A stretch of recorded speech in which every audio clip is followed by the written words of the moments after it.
जिन प्यारे साथियों, स्वागत है आप सभी का आपका अपने यूट्यूब चैनल जी के वाला में। साथियों, आज ये क्लास अग्निवीर एग्जाम के लिए जीडी और ट्रेडमैन वालों के लिए बहुत ही इंपॉर्टेंट क्वेश्चन है मेरे भाई। ठीक है, आज ये क्वेश्चन में हम वो क्वेश्चन करने वाले हैं मेरे भाई जो सीधे आपके एग्जाम में आने वाले हैं। ठीक है, और आज की क्लास जो है मेरे भाई जीके जीएस का क्लास होगा और उसमें 15 क्वेश्चन होंगे। ठीक है, बहुत ही इंपॉर्टेंट क्वेश्चन है जो केवल और केवल अग्निवीर, जीडी और ट्रेडमैन के लिए। ठीक है, और अगर आप परीक्षा देने वाले हैं 10 तारीख को या 11 तारीख को, तो इस क्लास को मेरे भाई अच्छी तरीके से देख लीजिएगा। इंपॉर्टेंट क्वेश्चन है, यही डायरेक्ट आपके एग्जाम में आने वाले हैं। तो चलिए क्लास को स्टार्ट करते हैं, और अभी तक चैनल से नहीं जुड़े तो मेरे भाई चैनल को सब्सक्राइब करके चैनल से जुड़ जाइएगा। क्वेश्चन नंबर 1 की ओर हम लोग बढ़ते हैं। क्वेश्चन नंबर 1 आपकी स्क्रीन पे बहुत ही इंपॉर्टेंट क्वेश्चन है, और इसी टाइप के क्वेश्चन मेरे भाई पूछे जा रहे हैं। ठीक है, इसी टॉपिक से क्वेश्चन पूछे जा रहे हैं। ठीक है, जिस टॉपिक से क्वेश्चन आपके एग्जाम में पूछा जा रहा है उसी टॉपिक को मैं इंक्लूड किया हूँ। ठीक है, तो आज का क्वेश्चन जो है आपका कह रहा है कि भारतीय संविधान का हृदय और आत्मा किसे कहा जाता है मेरे भाई। तो किसे कहा जाता है मेरे भाई, तो आपके सामने ऑप्शन नंबर सी जो होगा यहाँ पे देख सकते हैं, संवैधानिक उपचार एवं संवैधानिक उपचार का अधिकार। ठीक है, और ये किस में है, तो अनुच्छेद 32 में है, ये भी याद रखिएगा। ठीक है, कभी कभी क्या करता है तो अनुच्छेद दे देता है। ठीक है, तो अनुच्छेद भी आपको याद रखना है, नीति निर्देशक तत्व भी आपको याद रखना है।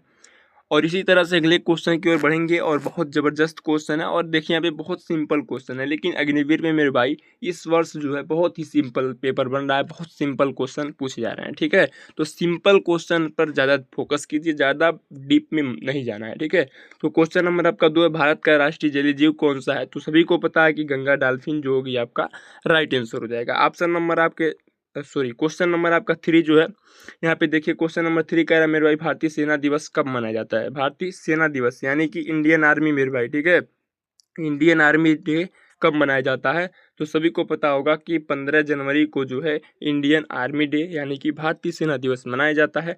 और इसी के साथ साथ आपको 2 क्वेश्चन और भी तैयार करना है। यहाँ पे 4 दिसंबर को नेवी डे मनाया जाता है। ठीक है मेरे भाई, नेवी डे। ठीक है, नेवी डे।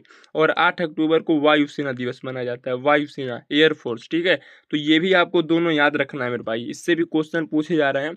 और कल का जो नहीं सॉरी 8 तारीख का जो अग्निवीर जीडी का एग्ज़ाम था उसमें ये दूसरे शिफ्ट में क्वेश्चन पूछा गया था कि वायुसेना दिवस कब मनाया जाता है। ठीक है, तो इसीलिए हम क्या किए हैं, इसमें आपको इंक्लूड कर दिए ताकि आपके एग्ज़ाम में पूछा जाए तो आप आसानी से कर सकें। ठीक है, तो 15 जनवरी को जो है भारतीय सेना दिवस मनाया जाता है, 4 दिसंबर को नेवी डे मनाया जाता है, और 8 अक्टूबर को वायुसेना दिवस मनाया जाता है। तो बिल्कुल अच्छी तरीके से मेरे भाई बने रहिए और इस क्वेश्चन को तैयार कीजिए। ठीक है, अगला क्वेश्चन आपकी स्क्रीन पे है, ऑपरेशन विजय किससे संबंधित है, तो कारगिल युद्ध से। ठीक है, 1999 में जो कारगिल युद्ध हुआ था मेरे भाई उससे संबंधित है ऑपरेशन विजय।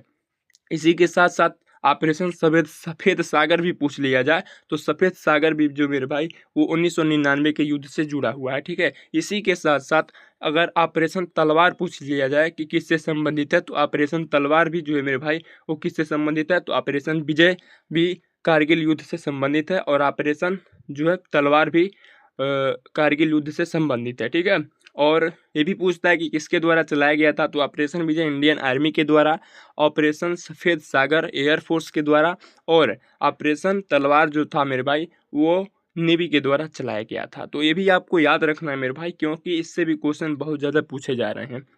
बिल्कुल आपको निचोड़ इस क्लास में मिलेगा और शानदार तरीके से इस एक्सप्लेन मिलेगा। ठीक है मेरे भाई, देखिए क्वेश्चन नंबर 5 कह रहा है कि भारत का सबसे बड़ा राज्य क्षेत्रफल में कौन सा है। तो क्षेत्रफल के अनुसार बताया जाएगा मेरे भाई तो राजस्थान हो जाएगा, और जनसंख्या अगर पूछेगा, यहाँ पे जनसंख्या पूछेगा तो उत्तर प्रदेश हो जाएगा। लेकिन इस क्वेश्चन के अनुसार जो आपका राइट आंसर होगा मेरे भाई राजस्थान हो जाएगा, क्योंकि यहाँ पे क्षेत्रफल के अनुसार पूछा है सबसे बड़ा राज्य, तो राजस्थान हो जाएगा। और जनसंख्या के आधार पर पूछेगा सबसे बड़ा राज्य भारत का, तो उत्तर प्रदेश हो जाएगा। ठीक है, अगले क्वेश्चन की ओर हम लोग बढ़ेंगे। क्वेश्चन नंबर आपका 6 है, श्वेत क्रांति के जनक कौन है, तो श्वेत क्रांति के जनक मेरे भाई वर्गीज कुरियन है। ठीक है, कौन हो जाएंगे, वर्गीज कुरियन जो होंगे मेरे भाई वो आपके राइट आंसर हो जाएगा। और इसी ने क्या ऑपरेशन फ्लड चलाए थे। ठीक है, ऑपरेशन फ्लड चलाए थे। ठीक है, भी पूछ लेता है कि ऑपरेशन फ्लड किसके द्वारा चलाया गया था, तो वर्गीज कुरियन के द्वारा, और किससे संबंधित है, तो सफ़ेद क्रांति से संबंधित है। चलिए अगले क्वेश्चन को देखेंगे यहाँ पे। क्वेश्चन नंबर 7 कह रहा है कि सूर्य के सबसे निकट ग्रह कौन सा है, तो सूर्य के सबसे निकट ग्रह जो है मेरे भाई ऑप्शन नंबर सी बुध हो जाएगा। इसी टाइप से क्वेश्चन आपके एग्जाम में मेरे भाई एग्जैक्ट पूछे जाएंगे। ठीक है, बिल्कुल अच्छी तरीके से आप तैयार कीजिए। भारत का राष्ट्रीय खेल दिवस किसकी जयंती पर मनाया जाता है? तो मेजर ध्यानचंद जी की जयंती पर मनाया जाता है मेरे भाई, ठीक है। अगला क्वेश्चन देखिए, क्वेश्चन नंबर आपका 9, संविधान सभा के अस्थाई अध्यक्ष पूछ रहा है, ठीक है। अस्थाई अध्यक्ष कौन थे मेरे भाई? तो अस्थाई अध्यक्ष डॉक्टर भीमराव अंबेडकर थे। और अस्थाई अध्यक्ष पूछेगा तो कौन हो जाएंगे? सच्चिदानंद सिन्हा हो जाएंगे, ठीक है, अस्थाई अध्यक्ष। अगले क्वेश्चन को देखिए, यहाँ पे क्वेश्चन नंबर आपका 10 है, लाल ग्रह किसे कहा जाता है? तो सभी को पता है कि मंगल ग्रह को लाल ग्रह कहा जाता है मेरे भाई।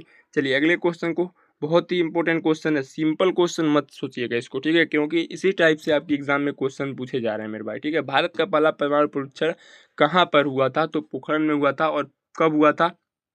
तो ये भी आपको पता होना चाहिए, 1974 में हुआ था, ठीक है।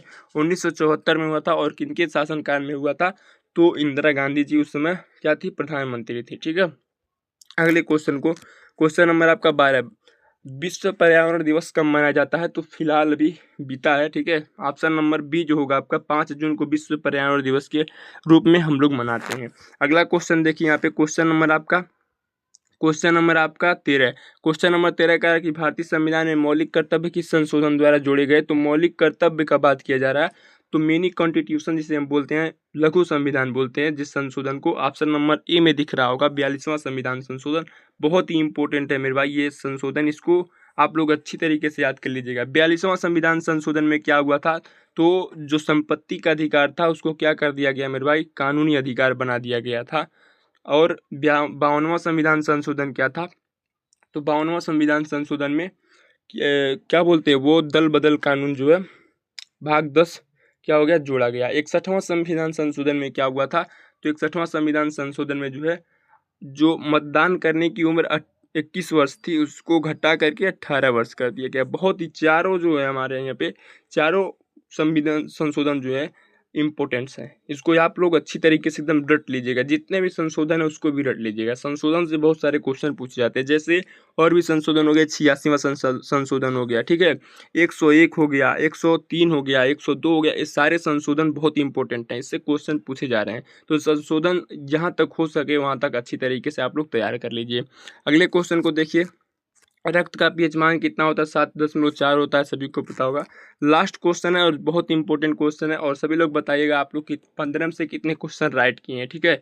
जय जवान जय किसान का नारा किसने दिया था? तो लाल बहादुर शास्त्री जी ने। और जय जवान जय किसान जय विज्ञान अगर यहाँ पे जोड़ दिया जाए, क्या जोड़ दिया जाए? जय विज्ञान, तो उसकी वो नारा किसने दिया था? तो अटल बिहारी वाजपेयी जी ने, ठीक है। तो बहुत ही इंपॉर्टेंट क्वेश्चन रहा आज की क्लास में, और सभी लोग इस क्वेश्चन को अच्छी तरीके से रिवाइज कर लीजिएगा। तो एग्ज़ाम देने जाने से पहले आप लोग इस सारे क्वेश्चन को रिवाइज कर लीजिएगा बिल्कुल अच्छी तरीके से, ठीक है। और एग्ज़ाम दे करके आने के बाद बताइएगा कमेंट बॉक्स में कितना क्वेश्चन किए हैं, ठीक है। ऑल द बेस्ट, मिलते हैं अगले नेक्स्ट क्लास में, तब तक के लिए धन्यवाद मेरे भाई, जय हिंद।